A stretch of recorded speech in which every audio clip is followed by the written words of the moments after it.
नमस्कार, आप देख रहे हैं अभय न्यूज का 29 सितंबर बुधवार शाम का बुलेटिन। मैं हूं आपके साथ सिमरन तिवारी। चलिए देखते हैं आज की कुछ खास खबरें। इस बुलेटिन के प्रायोजक हैं आर के निवास बाय आर के डेवलपर्स। शानदार घर खरीदें अब अपने बजट में।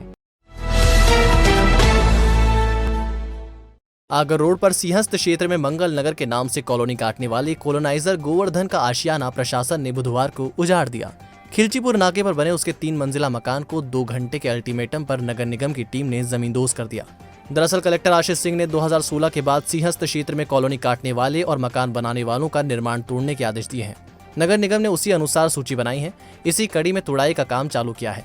खिलचीपुर नाके पर रहने वाले गोवर्धन ने पूरा मंगल नगर बसा दिया है। यह अवैध कॉलोनी है, इसलिए सबसे पहले उसका मकान ही ढहाना तय किया। बुधवार को नगर निगम की टीम जेसीबी लेकर पहुंची तो गोवर्धन घर छोड़कर कहीं चला गया। परिजनों को टीम ने नोटिस थमाया और 2 घंटे में मकान खाली करने का कहा। जैसे तैसे परिजनों ने सामान निकाला तो जेसीबी ने 3 मंजिला मकान को नेस्ता नाबूद कर दिया। सहायक आयुक्त सुबोध जैन ने बताया कि कलेक्टर के आदेश पर सिंहस्थ क्षेत्र में अवैध कॉलोनियां काटने वालों पर कार्रवाई की जा रही है। इसी कड़ी में गोवर्धन का मकान तोड़ दिया गया। कल कलेक्टर साहब ने एक बैठक ली थी सिंहस्थ क्षेत्र में कार्रवाई करने के संबंध में कि जिनके द्वारा कॉलोनियां अवैध निर्माण कर लिए गए हैं 2016 के बाद, और ऐसे कॉलोनाइजरों के खिलाफ भी कार्रवाई करना थी। तो इनके द्वारा सिंहस्थ क्षेत्र में अवैध कॉलोनी निर्माण किया गया है, जिसके क्रम में आज कलेक्टर साहब के निर्देश पर एक कार्रवाई की जा रही है। गोवर्धन लाल पिता आत्माराम के नाम से ये है। इनके द्वारा सिंहस्थ क्षेत्र में कॉलोनी काटी गई है और जिला प्रशासन के निर्देश पर यह कार्रवाई आज की जा रही है। सिंहस्थ क्षेत्र में कॉलोनी काटने वालों के मकान तोड़ने की कार्रवाई शुरू हो गई है। कोट मोहल्ला क्षेत्र में रहने वाले रफीक का मकान इसी कड़ी में तोड़ डाला गया। 1 मंजिला मकान में रहने वाले रफीक के मकान पर नगर निगम की टीम ने घन बरसा दिए। रफीक ने 2016 के बाद सिंहस्थ क्षेत्र में अवैध कॉलोनी काट दी थी। इसी कड़ी में ये कार्रवाई की गई।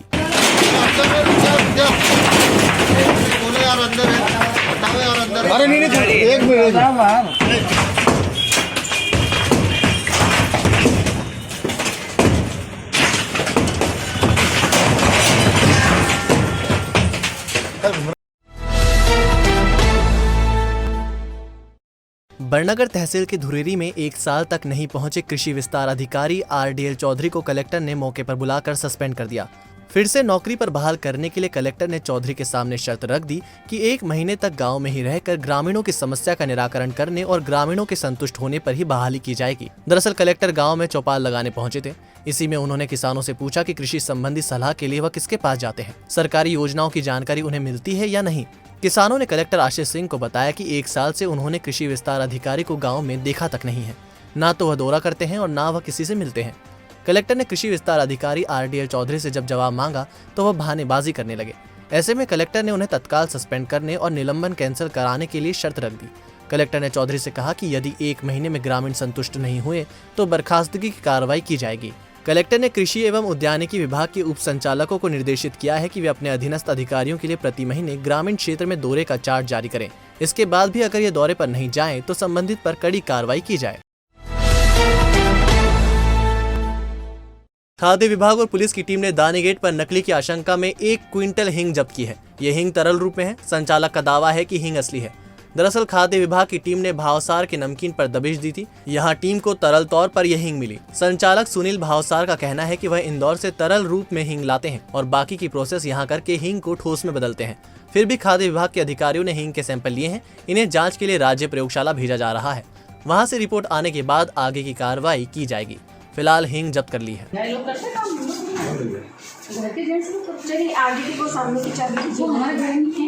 तोड़ दूंगी। हाँ तोड़िए आप प्लीज। तो आप चलिए।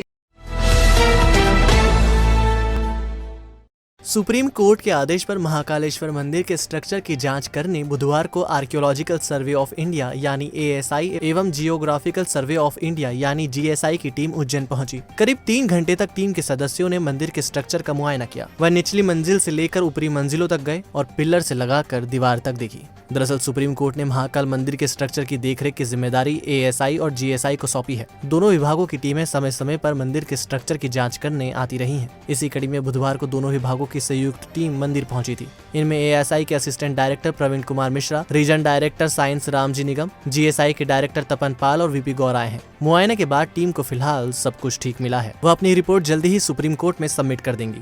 ये जो हमारा इंस्पेक्शन होता है महाकाल का, इसमें भारतीय पुरातत्व सर्वेक्षण और हमारे डायरेक्टर साइंस हैं डॉक्टर रामजी निगम और जियोलॉजिकल सर्वे ऑफ इंडिया की ओर से उनके डिप्टी डायरेक्टर जनरल श्री तपन पाल जी आए हैं और उनके डायरेक्टर हैं बीपी गौर और उनकी जो टीम है वो आई है। तो इतनी टीम आई है हमारी। निरीक्षण तो जो भी प्रॉपर्टीज हमारे परव्यू में आती हैं सब कर रहे हैं। नहीं, कोई फाइंडिंग नहीं बताएंगे। ये सुप्रीम कोर्ट के निर्देश पर वार्षिक निरीक्षण के लिए टीम आई है। जियोलॉजिकल सर्वे ऑफ इंडिया और आर्कियोलॉजिकल सर्वे ऑफ इंडिया की 8 से 10 सदस्यीय टीम आई है। उन्होंने सब दूर निरीक्षण किया है मंदिर में। जो भी उनके बिंदु थे उनको देखना थे, उन्होंने देखे। उन्होंने गर्भगृह का निरीक्षण किया है और जो मंदिर मुख्य मंदिर जो है उसका निरीक्षण किया है। निरीक्षण उन्होंने पूरा किया है।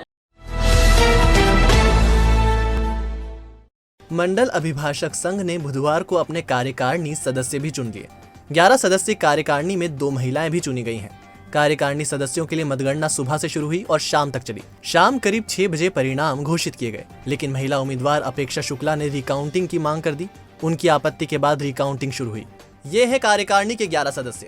जय गोविंद व्यास वोट मिले 877, राजकिरण शर्मा वोट मिले 801, संगीता जादौन वोट मिले 822, सागर शर्मा वोट मिले 787, राजेश व्यास वोट मिले 770, विनोद शर्मा वोट मिले 805, जगदीश मालवीय वोट मिले 711, संजीव झाला वोट मिले 691, प्रेम सोलंकी वोट मिले 722, चंदन गेरा वोट मिले 652, मुकेश यादव वोट मिले 598। जैथल में सरकारी उचित मूल्य की दुकान का संचालन करने वाले शांतिलाल सेन के खिलाफ एफआईआर दर्ज करा दी गई है। घटिया निवासी शांतिलाल सेन दुकान नहीं खोलता था। जांच के दौरान उसकी दुकान बंद मिली थी। भौतिक सत्यापन के दौरान दुकान में संग्रहित राशन सामग्री में भी बड़ी गड़बड़ी मिली थी। दुकान में प्रधानमंत्री अन्न योजना का 183 क्विंटल गेहूं, 53 क्विंटल चावल एवं 461 लीटर केरोसिन कम तथा 2.54 क्विंटल नमक ज्यादा मात्रा में मिला था। दुकान से जुड़े उपभोक्ताओं ने बताया था कि राशन कार्ड पर निर्धारित मात्रा से कम राशन उन्हें दिया जाता है। इसी तरह केरोसिन का वितरण भी नहीं किया जाता। इसे गंभीर लापरवाही मानते हुए संचालक के खिलाफ एफआईआर दर्ज कराई गई। उज्जैन में पहली बार यूनाइटेड 18 शॉप लेकर आए हैं एक अनोखा ऑफर। आप पाएंगे 1000 रुपए की खरीदी पर 20% मूल्य की अन्य खरीदी, 5000 की खरीदी पर 25% और 10,000 की खरीदी पर 30% मूल्य की अन्य खरीदी। जेंट्स वियर की संपूर्ण श्रृंखला एक ही स्थान पर। Jeans, trouser, shirt, short shirt, men's kurta और भी बहुत कुछ। तो एक बार अवश्य पधारें। हमारा पता है यूनाइटेड 18 शॉप, मिनी चौपाटी की गली, फ्रीगंज, उज्जैन 9752244339। पान दरीबा क्षेत्र में खुलेआम ओटले पर रखकर स्मैक की पुड़िया बेची जा रही थी। टीआई मुनेंद्र गौतम ने जानकारी मिलने पर दबिश दी और 2 लोगों को दबोच लिया। पकड़े गए लोगों के नाम श्याम पिता राधेश्याम और ओम उर्फ रवि निवासी पान दरीबा है। दोनों ओटले पर ही पुड़िया बेच रहे थे। इनके घर की तलाशी ली तो 100 पुड़िया बरामद की गई। पुलिस पता कर रही है कि आखिर ये पुड़िया कहां से लाए थे। शहर के 21 डीलरों से जब्त किए गए 253 4 व्हीलर के दस्तावेजों का सत्यापन कराने में डीलरों के पसीने छूट रहे हैं। अधिकतर वाहनों के दस्तावेज नहीं हैं। ऐसे में सीधे कंपनियों से संपर्क किया जा रहा है। 2 दिन पहले पुलिस ने चोरी और फाइनेंस के वाहन बिकने की आशंका में 253 4 व्हीलर को जब्त किया था। सेकंड हैंड गाड़ियों की मालूमात करने के लिए आरटीओ और पुलिस की टीमें लगी हुई हैं। अभी तक डीलरों ने इनके सही दस्तावेज पुलिस को नहीं सौंपे हैं। ऐसे में वाहनों को लेकर आशंका बढ़ गई है। अब पुलिस वाहनों के इंजन और चेसिस के आधार पर सीधे कंपनियों से संपर्क कर डिटेल निकलवा रही है। कोरोना से डरे मरीज अब डेंगू के डर से अस्पताल पहुंच रहे हैं। इसके चलते अस्पताल फुल हो रहे हैं। वायरल और बुखार को ही लोग गंभीर बीमारी मान रहे हैं और अस्पतालों में भर्ती हो रहे हैं। दरअसल कोरोना की दूसरी लहर ने शहर पर कहर ढाया था। कई लोग इसकी चपेट में आए थे। इसके चलते दूध का जला छाछ भी फूक फूक कर पीने की तर्ज पर लोग जरा सी खांसी बुखार होने पर अस्पताल पहुंच रहे हैं। इसके चलते माधवनगर और चरक अस्पताल फुल हो गए हैं। हालांकि डेंगू के डंक का असर दिख रहा है। अभी तक पूरे जिले में 286 मरीज मिल चुके हैं। इनमें से केवल 22 ही उपचार के लिए अस्पताल में भर्ती हैं। मलेरिया विभाग ने भी पूरे शहर को 3 भागों में बांटकर शहर में कीटनाशकों का छिड़काव शुरू किया है। चूंकि डेंगू का मच्छर साफ पानी में ही पनपता है, इसलिए घरों में पानी स्टोरेज नहीं करने की सलाह दी जा रही है। फिलहाल ऐसी जगह पहुंचकर टीमें लार्वा नष्ट करवा रही हैं। जिला मलेरिया अधिकारी एस के अखंड ने बताया कि पूरे जिले में 77 कर्मचारी काम कर रहे हैं उज्जैन शहर में एक दिन में 3 वार्ड में छिड़काव कराया जा रहा है। गुरुवार को वार्ड 15, 32 और 48 में छिड़काव किया जाएगा। अभी हम लोग पूरे वार्ड में 3 वार्ड में मतलब प्रत्येक दिन 3 वार्ड कवर कर रहे हैं और हर टीम में 4-4, 5-5 लोग मतलब छिड़काव का कार्य कर रहे हैं। और जहाँ डेंगू मिलता है वहाँ जिस बर्तन में या गमले में या पानी की टंकियों में उनको नष्ट करवाया जा रहा और जो प्रतिनिधित्व कार्रवाई की जाती है वो की जा रही है। अभी कल शाम तक 286 टोटल मरीज है पूरे जिले में, तो कल तक की स्थिति 22 है और कोई सीरियस नहीं है। नानाखेड़ा थाने के आनंददीप नगर में चोरी की सनसनीखेज वारदात हुई। सेल्स टैक्स विभाग के कर्मचारी एनडी पाठक परिवार के साथ घर में सोए हुए थे। चोर किचन की ग्रिल खोलकर घर में घुसे और सोने और हीरे के आभूषण लेकर फरार हो गए। दरअसल पाठक हॉल में जबकि उनकी पत्नी और पुत्र ऊपरी मंजिल के कमरे में सोए हुए थे। किचन की ग्रिल खोलकर चोर घर के अंदर घुसे। पाठक ने सोने और हीरे के आभूषण मंदिर में रखे थे। चोर आसानी से यहाँ से आभूषणों की पोटली और पर्स में रखे रुपए लेकर फरार हो गए। पाठक को चोरी का पता सुबह चला जब वह पानी पीने के लिए किचन में गए। यहाँ किचन की ग्रिल निकली पड़ी थी। इसके बाद उन्होंने नानाखेड़ा पुलिस को सूचना दी। घटना स्थल देखकर ऐसा लग रहा है जैसे किसी ने रेकी कर घटना को अंजाम दिया हो। इंजीनियरिंग कॉलेज परिसर में रखी ईवीएम एवं वीवीपैट मशीन का निरीक्षण 4 अक्टूबर को किया जाएगा। शासकीय इंजीनियरिंग कॉलेज में स्वस्थ जीवन शैली पर व्याख्यान रखा गया। आयुर्वेद औषधालय की डॉक्टर श्वेता गुजराती ने दिनचर्या एवं ऋतुचर्या की जानकारी दी। उज्जैन में 1 दिसंबर से 15 फरवरी तक लेखा प्रशिक्षण सत्र होगा। सभी सरकारी विभाग के ऐसे लिपिका वर्गीय कर्मचारी जिनकी सेवा का 1 साल पूरा हो गया है वह 22 अक्टूबर तक आवेदन कर सकते हैं। केंद्रीय ग्रामीण विकास विभाग के नेशनल लेवल के मॉनिटर केंद्र पोषित योजनाओं की हकीकत देखने आएंगे। बुधवार को सांसद अनिल फिरोजिया ने कलेक्टर एवं जिला पंचायत सीईओ से इस संबंध में जानकारी ली। कृषि विज्ञान केंद्र और महिला एवं बाल विकास विभाग के सहयोग से राष्ट्रीय पोषण माह में वैज्ञानिक परिचर्चा का आयोजन किया गया। 1 अक्टूबर को अंतर्राष्ट्रीय वृद्धजन दिवस मनाया जाएगा। सीएमएचओ डॉक्टर संजय शर्मा ने कहा कि बुजुर्गों की बढ़ती उम्र और स्वास्थ्य सबसे बड़ी चुनौती है।